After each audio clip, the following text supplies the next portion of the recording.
Hi, everyone. Welcome to the 20th episode of Genealogy Pep Talk, a podcast. My name is Suzanne, and I am a senior library specialist with Arapahoe Libraries here in Colorado. I have two other staff members with me who are my fellow co-hosts on this podcast. There is Cindy, a library specialist, and Katie, a career services librarian. Hi, ladies. Hey. Hi. This podcast is about gathering some tips and tricks for your family search journey for whenever you get stuck on searching for an ancestor, because it does happen. We also share with you some experiences of our own, along with anecdotes and stories in researching our own families. Today's episode is different, but yet the same. In the past, we have chatted amongst the three of us, and then we added guest stars, who are actually our fellow staff members. And now we will be chatting with a patron, but today we are doing part 2 of her genealogy adventure. Patron Jean and I chatted in the library on and off, and one day we were talking genealogy. And I mentioned the podcast that we have and how we wanted to hear about patrons' family histories. And Jean piped up and said she was interested, and she is our test pilot. And that one is episode number 19. So, Jean, what's the news on part 2? Suzanne, thanks for asking. I've been talking to my mom and dad, and they're 85 years old, and I've been asking so many questions. They're getting really annoyed with me, but I'm finding a lot of answers. Good. Yeah, and then my next step is to try to just start researching. I'm off for the summer, and I'm going to start going on the websites that you suggested, and trying to get some answers that have no cost associated with them. Right. We could all use that, yes, right? Yes. Yeah. So that is a nice quick reminder. So on our website, if you go to arapahoelibraries.org, then you go to the research tab, click on that, and then you'll see genealogy and local history. Click on that. Then at the top of that page, you'll see genealogy resources or something like that. And then you can you click on that, and that's, by the way, where you'll find our podcast. And then skadooch down a little bit, and then you'll see Ancestry.com, you'll see MyHeritage, you'll see Heritage Online. And so those are your other resources. Great. All right. That's at the library, and it is free. As you know, or some of you folks know, that Ancestry.com, if you do it on your own, is a subscription.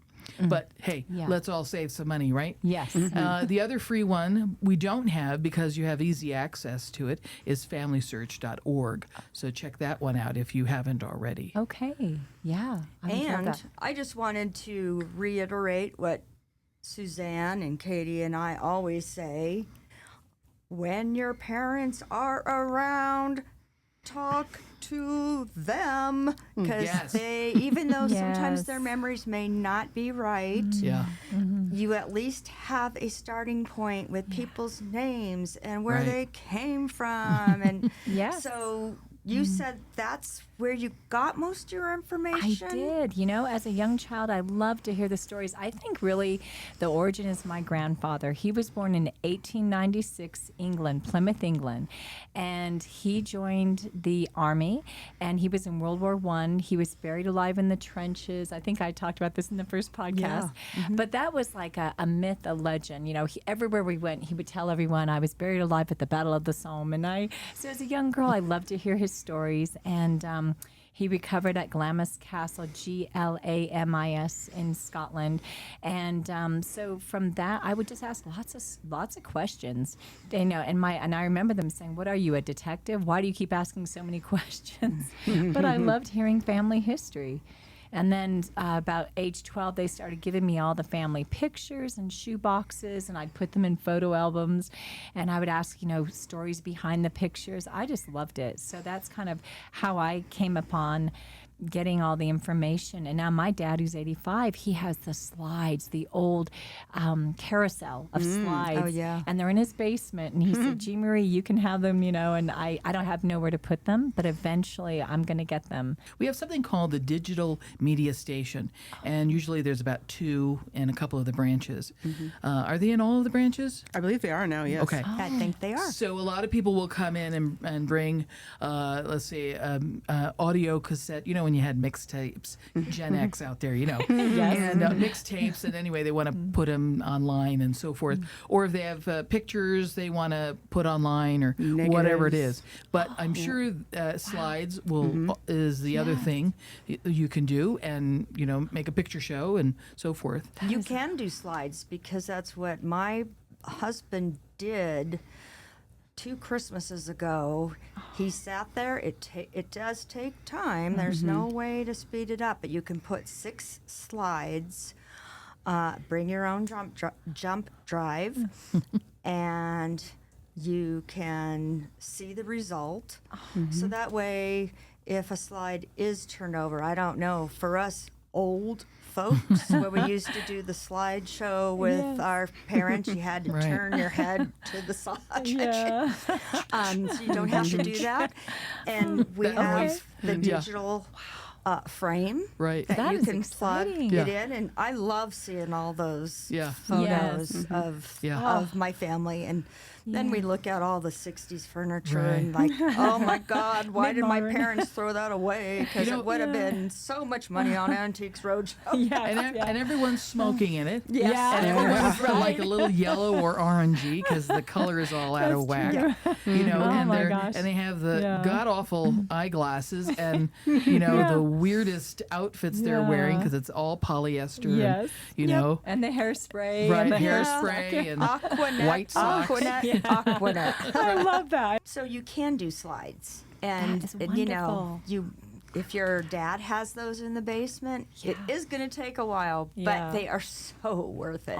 So worth it. I can't wait. That's great. Okay, thank you for telling me. So where you would find that is, once again, our website, arapahoelibraries.org, and then you look for the tab that says Spaces, and then you can reserve a spot, like a meeting room, a study room, and they're called Digital media stations, right.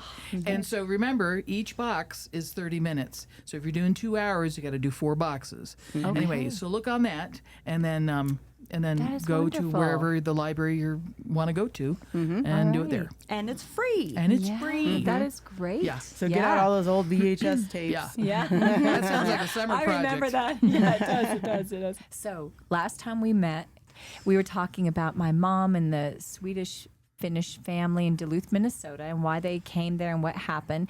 And I went back and asked my mom more specific questions, and she told me a fascinating story that my grandfather, who came from Finland, his brother who had owned the farm and promised him he would have a stake in the farm. And after 4 years, my grandfather, Oscar, left and went away, and he never trusted him. When that brother died and his wife inherited the farm, she was starting to get ill, and she was looking for not really an heir, but like an executor to the farm. She appointed my mother, who was 17 at the time, in 1957. And so as the story goes, she went to my mom's mom, Dagmar, and asked her if Martha Jean could do all the documentation and make sure the estate was handled correctly, because she was getting sickly. And it was found out that my mom was too young. So my grandmother, Dagmar, her sister-in-law, had to take over that responsibility. But my mom really remembered very vividly how she had my mom come for the weekend to the farm. And she showed my mother everything. She showed my mother a navy blue dress that she had sewn for herself to be buried in. Oh, wow. And my mother at the time thought, she must be very sick. But in those days, people didn't talk death too much. So my mom came home after that weekend, and then shortly thereafter, the woman passed. I don't know her name. And then when they found out my mother could not be the executor and my grandmother Dagmar was the executor, they read the will, and the will said, sell everything and all the proceeds go to my 32nd cousin in Finland. So that was a big blow. my grandfather, who was the brother of her husband, who never saw a penny of all that hard work for 4 years. Wow. And I remember asking my mom, my mom's 85, 86 now, and I said, what did he do? And she said, his face was like a stone. He didn't even have a reaction. Yeah. And it's just so disappointing. Yeah, that's too bad. Yeah. Too bad. Yeah, and our Finnish relatives, my mom for years would send Christmas cards, and I know their name like Tessa, and I know little bits. Fascinating. One of them designed a naval submersive apparatus, and there's documentation. And my uncle who passed, he was very proud of his Finnish heritage, and he belonged to the Finnish Historical Society. And we were talking earlier about that there's Swedish, there's all sorts of different, cultures. Anyway, we have that documentation from that side of the family. And then another person I think I may have mentioned was in the orchestra. So my family, though they were not close, they still kept in touch with the lineage of the Finnish relatives. Yeah.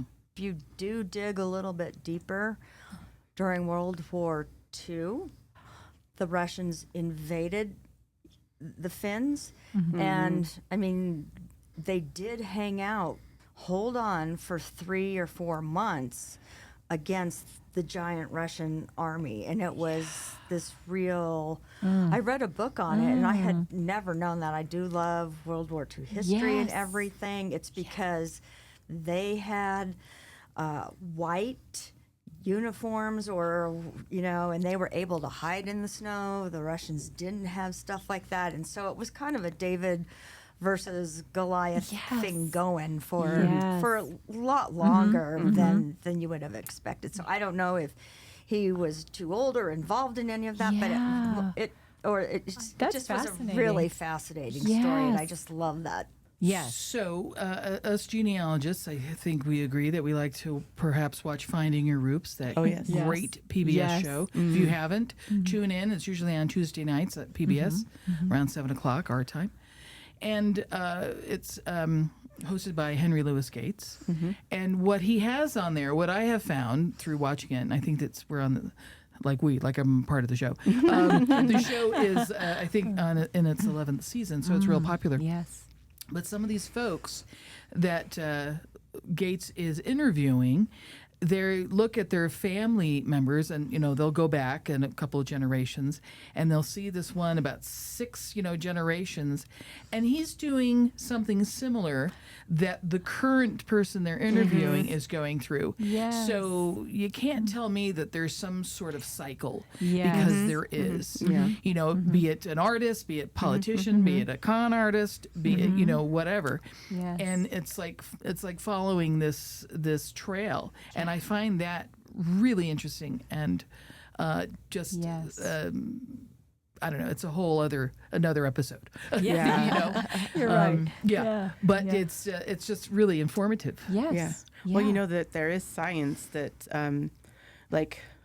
say alcoholism. Right. It changes you. It changes you chemically. It changes your DNA. It changes things. So those things do actually scientifically. It's proven that those things get passed on. So. Yes.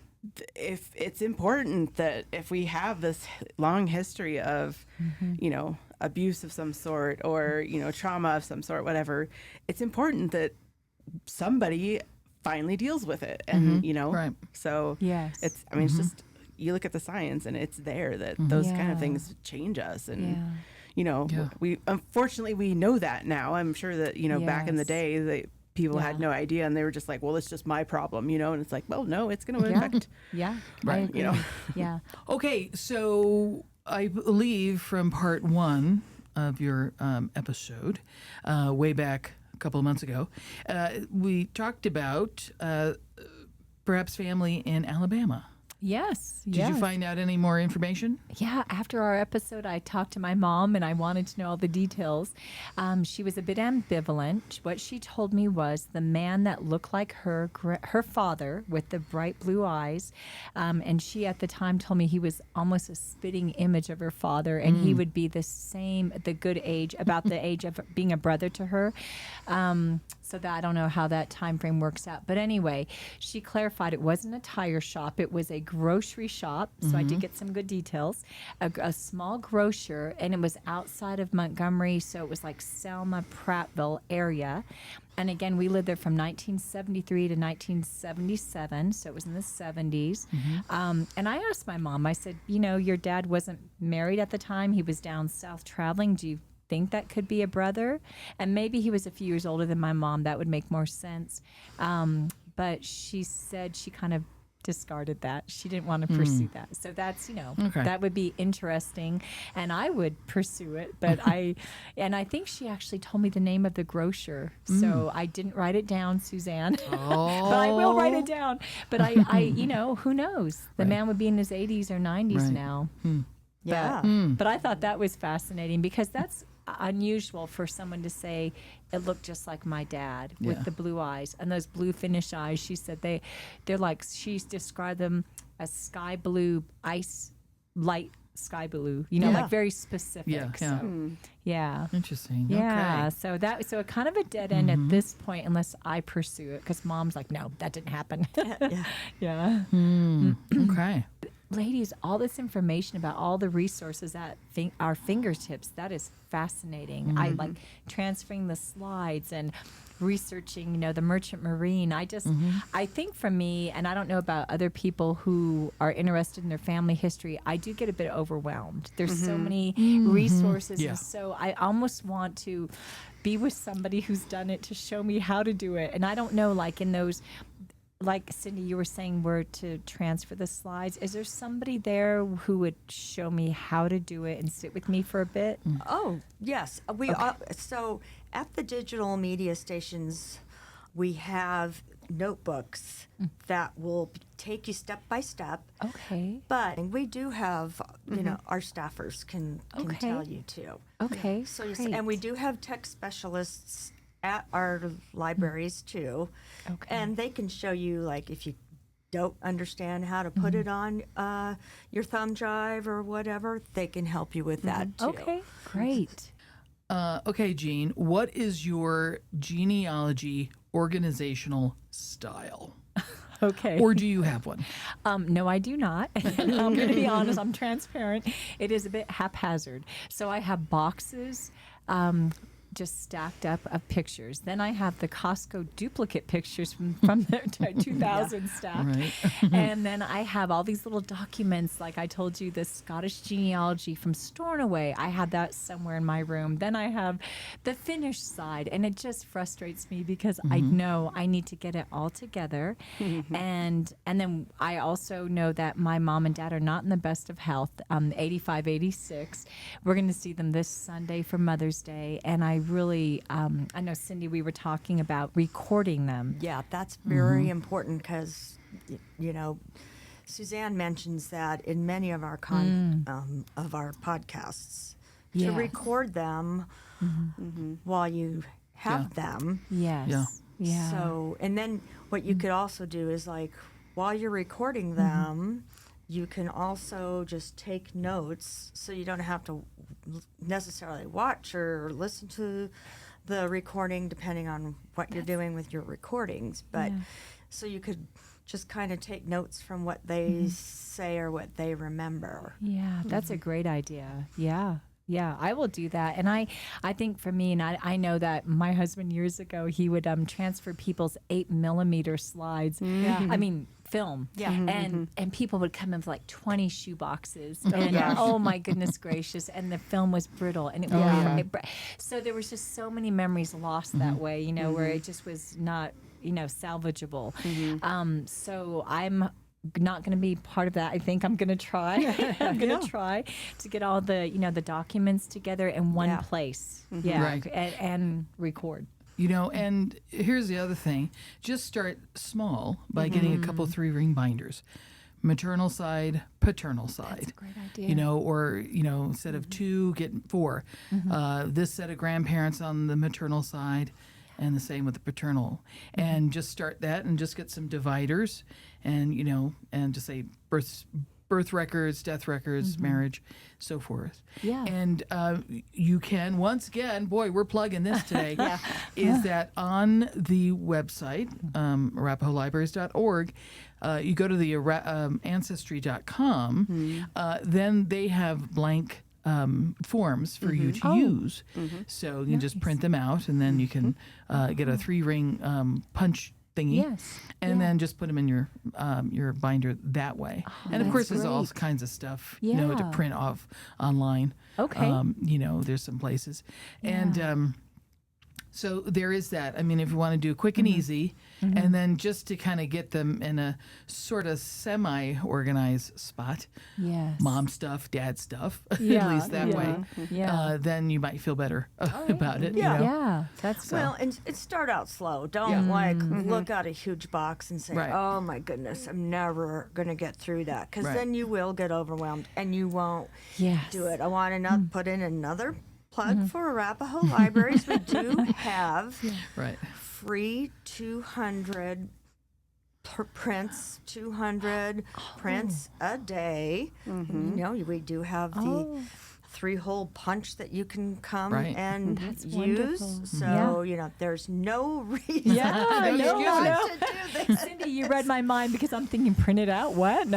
Yeah. When Suzanne said that, because I was like, when do I do that? But yeah, no, that's great. So I could just pull it up through my email, through your website, and then just ask to make copies of it. Yeah, and that's I mean, great. Ancestry does have those forms. If you don't like the way they have it, you know, organized, you can go to Family Search, you can go to MyHeritage, you can even just Google just forms that, you know, they have your family tree on, you know, you can just do all kinds of forms that you can organize, you know, so. Yeah. And the other thing is that on Ancestry.com, they do have it kind of in the upper right is a send document. So you can email the, you know, like a birth record or whatever, or a census record, and you can email that to yourself. So if you need to make an online folder, you certainly can do that. Yes. And which may be easier to cut down on paperwork. Me personally, I love paper. Yeah, me too. So it's ridiculous. But anyway, I have a lot of I do piles. too. Yeah. But, you know, and that's the other thing is to print things out, because when you look for it, you can't find it a second time. Yes. And, you know, and good. so see it the first time, print it out. Yeah. You know? And what I do too is I have, say like my mom's mom, she came over from Poland, Russia, and anytime I ever see like a hit from her, I do print it out, and I also have like a page with all of her listings on it, and I do copy that URL. Yes. And then I paste it onto her page just in case I want to go back and look at it. That's smart. And find out, like sometimes they update stuff. Yes. So I do copy that. Okay. That URL so I can go back and click on it again. Okay. Too. Okay. That's a good great. idea, too. Yeah, that Yeah. is. That is really good. Yeah, because it's so frustrating. You're never going to find Yeah. Now, I have a question. As we're talking, everyone's doing this research, and I have high hopes of doing research this summer and getting it all. I believe at in least, you. You Thank can do it. You Suzanne. can do it this I thought summer. let's do it. But after it's done, I'm just curious, Cindy, it sounds like you've done this, and Suzanne, I know you've done this, and how do you present it? Do you just start contacting your relatives saying, hey, I've got the family heritage, or do you keep it unless someone asks, or how do you have like a party saying, here's our family history? What do you do with, Well, how do you communicate it? well, I joined Facebook because my parents moved out here from New York State, and we were the only people out here. So all my cousins, my grandparents, and everything were from New York State. So I have kept in touch with my cousins, and they lived back there with my grandparents and everything. So we have gone back and forth. Hey, do you? And they don't know all that much, and I'm sad about that they didn't really have much interest. But I Yeah. still go back and Yeah. say, hey, Graham had this thing. Do you remember what, this or that? And sometimes they do know stuff, sometimes they don't.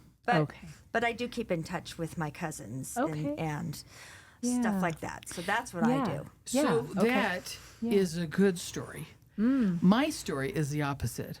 I don't tell anybody. Because I haven't communicated with cousins since maybe the early 80s, and a couple of other cousins, but we just don't talk about the genealogy. And, this is my gift to myself. It's my thing because I don't have any kids. Didn't want them, don't eat them. But, and so I don't have anyone to pass it. I don't have siblings, but it's all for me because I want to know this story. Maybe I would write it out and put it in one of those self-published little notebooks or whatever. Maybe not. Maybe I'm Scandinavian, so I might just bury it with me in a Viking funeral pyre, and just take it all with me, including photos, because I don't want the photos. Because what happens is that if someone you die, well, I don't know, I haven't died yet, but someone in the future you die, and then someone's got to clean up your mess, clean it out, and what are they going to do? And how many times, if you've gone to antique stores, you've seen this pile of pictures for $1. And I don't really want that. It's kind of neat if someone would take something and do some sort of a big piece of art, collage or something. That would be kind of cool, actually. But I think for me, I would just take all my photos and I'd say, okay, we're going in the old cremation tube, and just take it with me. You know what I mean? No, I love that perspective. I never. You're right, and it is for you because you're right. It's almost like having a hobby. Right. Let me show you my baseball card, Suzanne. But not that one because that's worth $500. Right?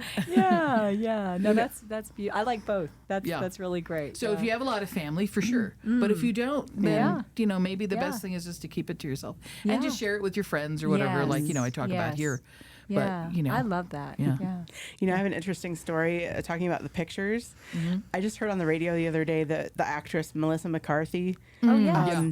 She loves to go to like Goodwill and thrift stores, and she will buy those frames that have somebody's picture in them, and she has a wall that she hangs them on. And her kids are like, "That's funny, Mom." She's like, "Well, I can't just leave Aunt Rosemary there." Right? I just think that is so hysterical. You don't want your pictures to end up on Melissa McCarthy's wall. Only if I'm alive, and then I can sell them to her. Oh, that's great.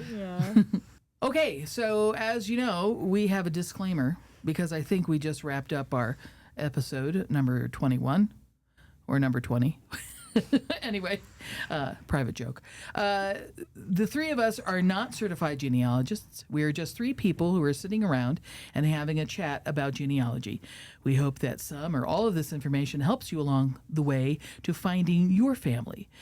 Special thank you to our patron, Jean. Thank you, Jean. You're welcome. This was delightful. Excellent. You're a good microphone partner, so this is good. Jazz things up a bit today, so we appreciate that. So we'll see what the next episode brings of maybe somebody else or maybe just three of us again, and we'll see what other subjects we can chat about, and so we can let you folks, the audience, know what's going on. Thanks for listening to another episode of Genealogy Pep Talk, a podcast. Okay, say goodbye, people. Goodbye, people. I love that. We'll see ya.